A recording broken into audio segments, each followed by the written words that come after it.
really a combination of sweeps, CCs, which is the side-to-side movements when you're facing front, and steps like the Russian, which look exactly like a Russian. You cross your arms and you kick front. The steps were a lot more basic, and it looked a lot more. If there's a b-boy out there that I would compare old style to, the real old style is Frosty Freeze.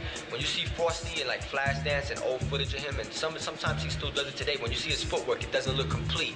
That looked more like what the original b-boys looked like back in the days.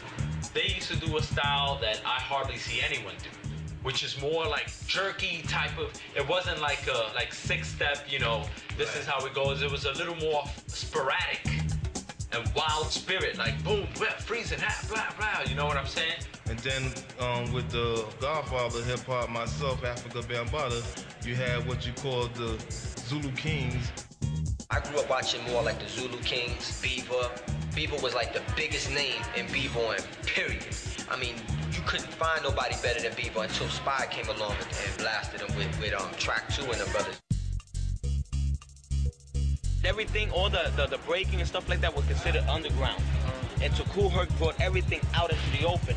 And that was like, say, 74, 75. All the underground stuff, all the in-house, all the hallway dances, and all the house party dances were brought out to the street. And the more they took it to the street, the more nationalities got involved in it. You know, it was no longer an Afro-American thing. The Hispanic took to the dance.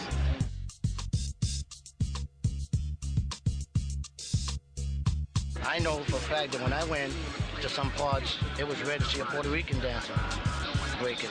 And when they did, it was like, oh shit, check out the Puerto Rican b-boy, you know?